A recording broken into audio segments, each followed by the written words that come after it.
ठाकरे खानदान का खून इस मर्डर में मिला हुआ है और आदित्य ठाकरे का हाथ इस खून से कहीं ना कहीं सना हुआ है, ये मैं दावे के साथ कहता हूं। जब बाल ठाकरे की मृत्यु पर एक लड़की ने कमेंट किया था कि 3 दिन की जबरदस्ती बंदी तुम लोगों ने करवाई थी, शिवसेना के गुंडों ने जबरदस्ती जब बंदी करवाई थी मुंबई में, दूध को मोहताज हो गए थे छोटे छोटे बच्चे, उस समय एक बच्ची ने कमेंट किया था तो उसको अरेस्ट कर लिया गया था। किस हक पे?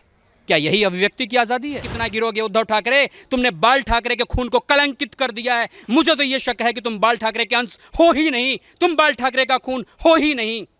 तुम्हारी तो सुन्नत हो रखी होगी, अपना डीएनए टेस्ट करवाओ। भारत की भूमि है, कश्मीर से लेकर कन्याकुमारी तक, कटक से लेकर कटक तक, हर भारतीय की इंच इंच भूमि पर उतना ही अधिकार है जितना तुम्हारा और ठाकरे खानदान का मुंबई की धरती पर अधिकार है। किसी के बाप की बपौती नहीं है ये। आइए ना, बोलिए ना, करिए ना बात, करिए, आप शरीयत पे बात करिए। आमिर खान, मैं तैयार हूं। आमिर खान, अगर तुम अपने एक बाप की औलाद हो, एक बाप की पैदाइश हो, तो मैं तैयार हूं। आइए, मैं तुम्हारे साथ चर्चा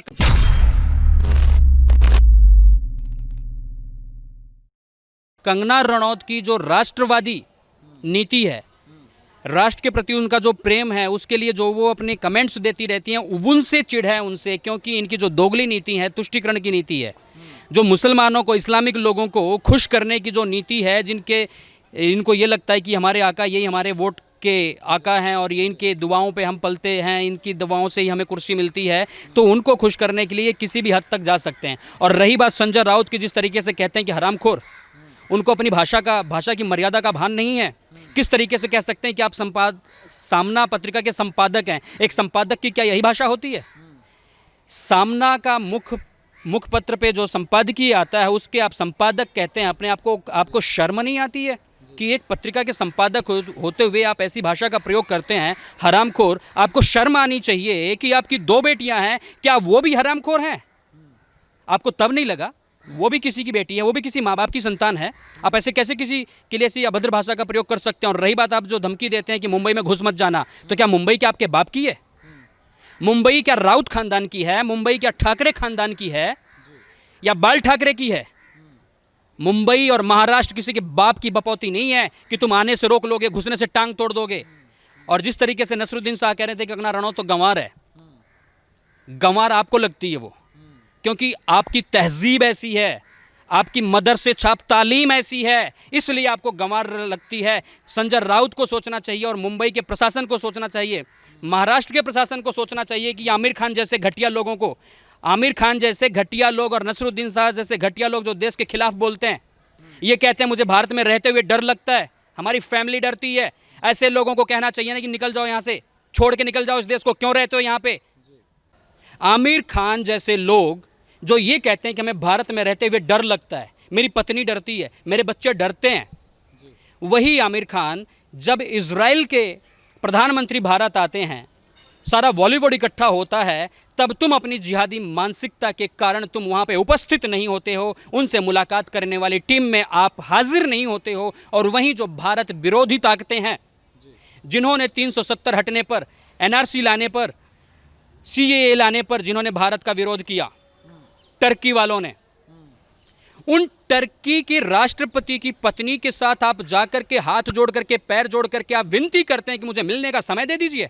शर्म नहीं आती? आपको डूब के मर जाना चाहिए। कहाँ गया आपका राष्ट्रभक्ति की बातें जो करते हो, जो अपने आप को नेशनलिस्ट घोषित करने की कोशिश करते हो, तो कहाँ गई थी आपकी बातें? आप नहीं सोच सकते कि जो लोग भारत का विरोध करते हैं आप उनसे गिड़गिड़ा रहे हो, याचना कर रहे हो, कातर निगाहों से आप उनके सामने जाके खड़े हो जाते हो, उनसे मिलने का समय मांगते हो। और ऐसे ही गद्दार लोग जब उसकी राष्ट्रपति की, टर्की के राष्ट्रपति की पत्नी के साथ जब मुलाकात करके जब भारत वापस आते हैं, टर्की में भी कोरोना का प्रकोप है, जब वे लोग, एक विदेश से कोई आदमी आ रहा है, वो क्वारंटाइन नहीं होता है, उसको तुम स्वतंत्र छोड़ देते हो और बिहार पुलिस को आप क्वारंटाइन कर देते हो।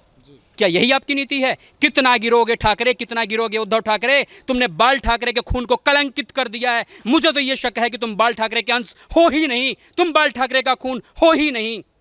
तुम्हारी तो सुन्नत हो रखी होगी, अपना डीएनए टेस्ट करवाओ। जब पालघर का मुद्दा आता है तब आपकी जबान नहीं खुलती है, तब आप नहीं बोलते हैं। जब मुंबई में दंगे होते हैं, चाहे वो हिंदी मराठी के हों, चाहे वो बिहारी और मराठी के हों, चाहे वो गुजराती और मराठी के हों, चाहे वो साउथ इंडियंस और मराठी मुद्दे के रहे हों, तब आप लोगों की ज़बान नहीं खुलती, तब आप लोग डंडा लेकर के गली गली घूमते रहते हैं। मैं भी मुंबई से ही संबंध रखता हूँ, मैं भी मुंबई में ही रहता हूँ। मुंबई ना मेरे बाप की है ना तुम्हारे बाप की। संजय राउत, तुम भी कहीं और पैदा होकर के मुंबई में बसे हो। अपनी जड़ों को देखिए, तब उसके बाद जबान खोलिए। और ये भारत की भूमि है, कश्मीर से लेकर कन्याकुमारी तक, कटक से लेकर कटक तक, हर भारतीय की इंच इंच भूमि पर उतना ही अधिकार है जितना तुम्हारा और ठाकरे खानदान का मुंबई की धरती पर अधिकार है। किसी के बाप की बपौती नहीं है ये।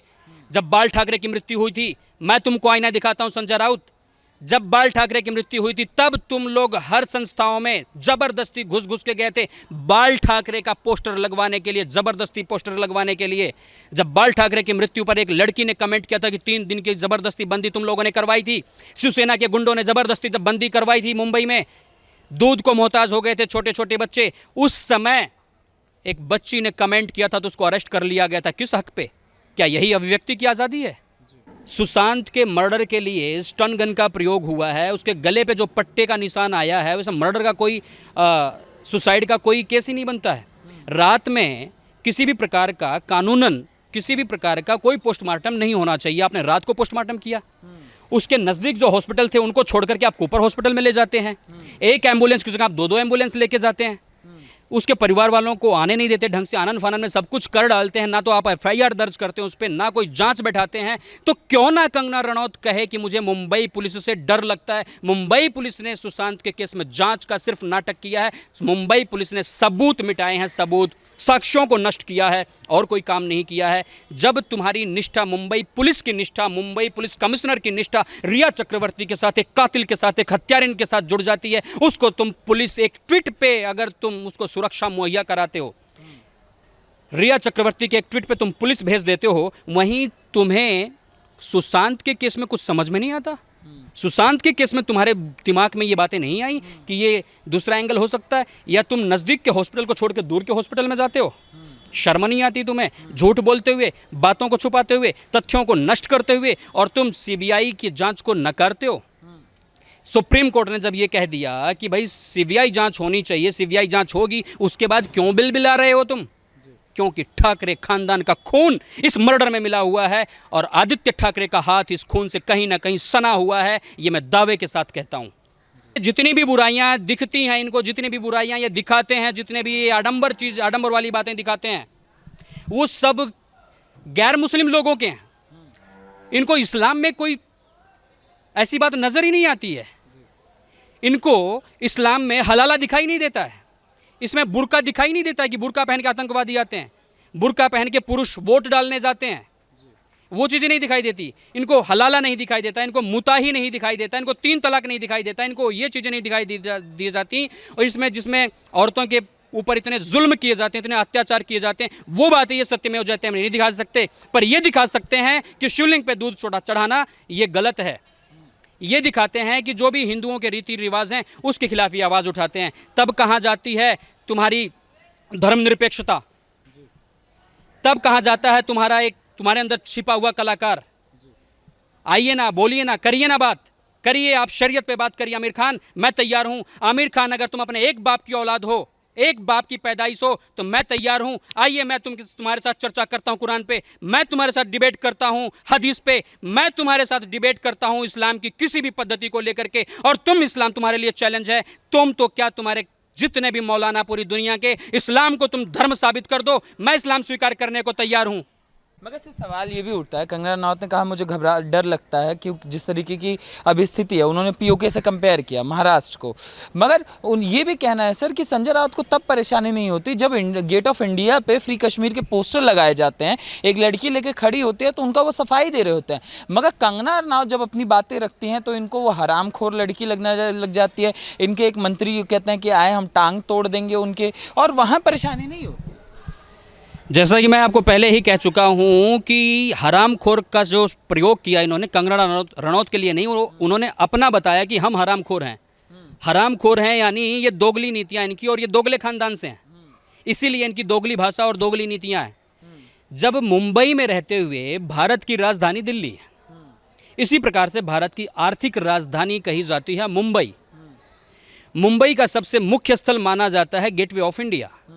उसी गेटवे ऑफ इंडिया पे, चाहे वो सीएए के विरोध के लिए हो, चाहे किसी और विरोध के लिए हो, जब भारत विरोधी लोग इकट्ठे होते हैं और वो फ्री कश्मीर की बात करते हैं। यहाँ पे अगर तुम विरोध सीएए का कर रहे हो, एनआरसी का विरोध कर रहे हो, उस समय कश्मीर का मुद्दा वहाँ पे कहाँ से आ जाता है। इसलिए तुम्हारे जेहन में क्या चल रहा है वो दिखाई देता है, तुम्हारे अंदर क्या पलता है, तुम्हारे अंदर कौन सा जिहाद पलता है, तुम्हारी तालीम कैसी है वो यहाँ पे दिखाई देता है। और धिक्कार है ऐसे संजय राउत, बड़ाउत जैसे लोगों को कि उन निकृष्ट लोगों को, उन राष्ट्र विरोधी ताकतों को ये शह देते हैं, सपोर्ट करते हैं और उनको डिफेंड भी करते हैं, उनके सहयोग में बोलते हैं, उनके सहयोग में खड़े रहते हैं। क्यों सर हमेशा से परेशानी रही है? फेमिनिज्म वाले क्यों महिला के एक कहा जाए अस्तित्व के लिए क्यों नहीं खड़े होते? जब वो बोलती है उसे गवार बोला जाता है, उसकी टांगें तोड़ने की बात करी जाती है, मगर आप खड़े कभी उनके साथ होते नहीं। आप खड़े हैं रिया चक्रवर्ती के साथ, आप खड़े दिखाई देते हैं उनके साथ, मगर यहाँ आप नहीं दिखाई देते। ये तथाकथित